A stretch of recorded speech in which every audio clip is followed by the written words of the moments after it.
வாசிச்சப்ப எனக்கு ஒரே technicians women சந்தோஷமா இருக்கும். விமனை பாக்குறோம், ஆனா விமனை பாக்குறது ஒரு ஃபீலிங். கிரியேட்டிவிட்டி கிடையாது, அதுக்கு மேல நமக்கு. So Karthik Kumar, you our MC said you're a technician maker. I hope films that real of people and influence. Thank you.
தோணும்.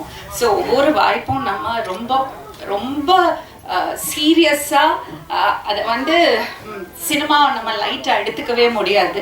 அந்த உழைப்பையும் அந்த அந்த பேஷனோட நம்ம ஒர்க் பண்ணணும். அந்த பேஷன் எனக்கு இந்த படத்தில் தெரியுது. அதே மாதிரி அந்த ஒரு ரெஸ்பான்சிபிலிட்டிங்கிறது ஒன்று இருக்குது ஒரு ஃபிலிம் மேக்கருக்கு. That's my opinion, my humble opinion. அந்த ரெஸ்பான்சிபிலிட்டி எல்லா ஃபிலிம் மேக்கர்ஸ்க்கும் இருக்கணும்னு நம்ம ஆசைப்படுறோம். எல்லாருக்கும் இனிய மாலை வணக்கம். பிதா அன்மாஸ்கிங் ரொம்ப அருமையாக இருந்தது, ரொம்ப சந்தோஷமாக இருக்குது. தமிழ் சினிமாவில் இன்னொரு ப்ரொடியூசர் கதாநாயகனாக உருவாகிறது நம்ம எல்லோரும் பாராட்டி வரவேற்கணும். மதிய எழுதினவர்களுக்கு என்னுடைய மனமார்ந்த வாழ்த்துக்கள். இன்றைக்கி தமிழ் சினிமாவில் பல நடிகர்கள் கேட்குற சம்பளம் எதுவுமே அஃபோர்டபுள் இல்லாத போது ப்ரொடியூசர்ஸே நடிகர் ஆகிறது ரொம்ப நல்லது. நிறைய ப்ரொடியூசர்ஸ் வரணும். நான் கொஞ்சம் லேட்டு, ஒரு 15-20 வருஷம் லேட்டு. ரொம்ப ஐ எம் ஃபீலிங் பேட். ஒரு 15 வருஷம் முன்னாடி தெரிஞ்சதை நானும் ஹீரோ நடிக்க ஆரம்பிச்சிருக்கலாம். இன்னைக்கு தமிழ் சினிமா எப்படி போயிட்டு இருக்குன்னா உண்மையிலே இம்பாசிபிள். அந்த மாதிரி பட்ஜெட்ஸ் எல்லாம் கூடி போய் பிஸ்னஸ் இல்லாத ஒரு காலகட்டத்தில் ஹீரோஸ்களும் நிறைய பெரிய இயக்குநர்களும் கேட்குற சம்பளங்கள் எதுவுமே அஃபோர்ட் பண்ண முடியல. நிறைய நடிகர்களும் கேட்குற சம்பளங்கள் வந்து அவங்களுக்கு ரியலிஸ்டிக்காகவே இல்லை. யாராவது ஒரு ப்ரொடியூசர் கொடுக்குறாங்கன்னு சொல்லிட்டு அதை கோட் பண்ணியே மற்றவங்ககிட்ட கேட்டு அன்அஃபோர்டபுளாக பண்ணிடுறாங்க பட்ஜெட்ஸை. அப்படிப்பட்ட ஒரு சூழ்நிலையில் ஒரு ப்ரொடியூசர் நடிகர் ஆகிறது ரொம்ப சந்தோஷமாக இருக்குது. அவர் ஜெயிக்கணும், நிறைய படங்கள் ஹீரோ நடிக்கணும், அது மூலமாக தமிழ் சினிமாவுக்கு இன்னொரு ஹீரோ உருவாக்கணும். அவருக்கான கேரக்டர் கரெக்டாக அமைஞ்சிருக்கு. ஒரு பெண்ணுடைய அப்பாவா அவர் வந்து ரிவெஞ்ச் எடுக்கிறார் தான் நினைக்கிறேன். இந்த அன்மாஸ்கிங்ல அது அப்படி தான் தெரியுது. ஸோ அப்படிப்பட்ட ஒரு கதைகள் கண்டிப்பாக இந்த மாதிரி ஏஜ் குரூப்புக்கு கண்டிப்பாக கரெக்டாக செட் ஆகக்கூடிய கதைகள் தான். அந்த மாதிரி கதைகளில் மதிய அவர்கள் நடித்து பெரிய வெற்றிகளை குவிக்கணும்னு வாழ்த்துறேன். கார்த்திக் குமார் ரொம்ப பிரமாதமாக அன்மாஸ்கிங்லேயே ஒரு பெரிய இம்பேக்டை கிரியேட் பண்ணியிருக்கீங்க. ரொம்ப அருமையாக இருக்குது. மேக்கிங்கும் சரி, அந்த ப்ரெசன்டேஷனும் சரி, பேக்ரவுண்ட் மியூசிக்கும் சரி, எல்லாமே ஒரு தாக்கத்தை ஏற்படுத்துகிற ஒரு படமாக இருக்குது. கார்த்திக், வாழ்த்துக்கள் உங்களுக்கு. இந்த படத்தினுடைய தயாரிப்பாளருக்கு இப்படி ஒரு லான்ச்சிங்லேயே இவ்வளோ ஏதாவது பிரமாதமாக ஒரு ப்ரெஸ் மீட் வச்சு நீங்கள் அன்வீல் பண்ணணும்னு நினைக்கிறதே சந்தோஷமாக இருக்குது. உங்களுக்கு என்னுடைய வாழ்த்துக்கள். இதை கம்ப்யூட்டரைஸ் பண்ணணும் அப்படின்னு சொல்லிட்டு நாங்கள் தமிழ் ஃபிலிம் ஆக்டிவ் ப்ரொடியூசர் அசோசியேஷனில் தமிழ் சவுத் இந்தியன் ஃபிலிம் சேம்பருக்கு கோரிக்கை வச்சோம். அதுக்கான சாஃப்ட்வேர் ரெடி பண்ணியிருக்கோம். இந்த சாஃப்ட்வேர் மூலமாக அதே சேம் சிமிலராக இருக்கிற டைட்டில் கொடுக்கக்கூடாது அப்படின்றத நம்ம இம்ப்ளிமெண்ட் பண்ணணும் அப்படின்னு நாங்கள் கேட்டிருந்தோம். இன்னைக்கு வரையும் அதுக்கான ஸ்டெப்ஸ் எடுக்கல.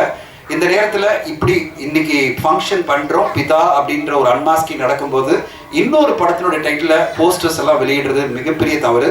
ஒரு படத்தினுடைய இவ்வளோ கஷ்டப்பட்டு ஒரு ப்ரொடக்ஷன் குழு அழகாக ஒரு விழா எடுக்கிறாங்க அப்படின்னு வரும்போது இன்னொரு படக்குழு வந்து எங்கள் டைட்டிலும் பிதா 23:23ன்றதெல்லாம் ரொம்ப தப்பான விஷயம்.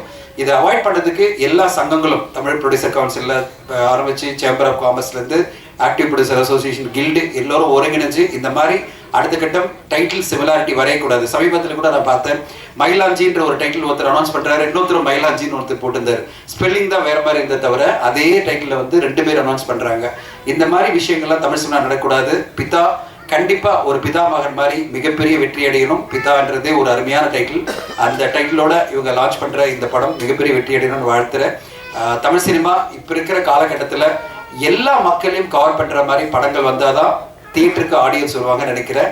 அப்படிப்பட்ட ஒரு படமாக பிதாவை உருவாக்கணும்னு கார்த்திக்குமார் கேட்டுக்கிறேன். ஏன்னா ஒரு நிஷ் படமாக ஒரு பர்டிகுலர் சாரார் மட்டுமே பார்க்குற படமாக உருவாக்குனீங்கன்னா உங்களுக்கு வணிக ரீதியில் தியேட்டரில் பிரச்சனை வந்து நிற்கும்.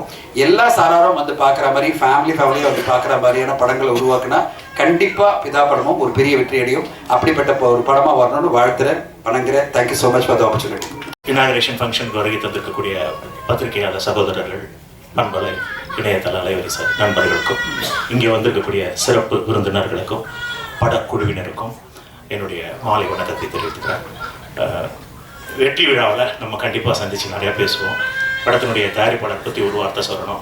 அவர் வந்து நிறைய படம் பண்ணியிருக்காங்க, உங்களுக்கு தெரியாதது இல்லை. சாதாரணமாக பார்த்தீங்கன்னா இந்த கெரியர் இப்படி ஸ்டார்ட் ஆகி போகிறது ரொம்ப கஷ்டம் இன்றைக்கி சினிமா இருக்க சூழலில். அவர் சர்வசாதாரணமாக கிட்டத்தட்ட 11 படத்தை தாண்டிட்டார். 11வது படமாக போயிட்டுருக்கு.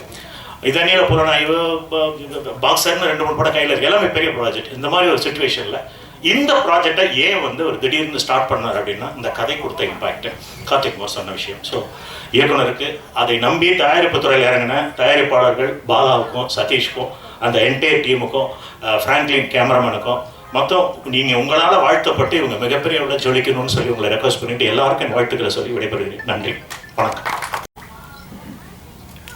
என்னுடைய பத்திரிகை உலக சகோதரர்கள் அத்தனை பேருக்கும் என்னுடைய மாலை வணக்கம்.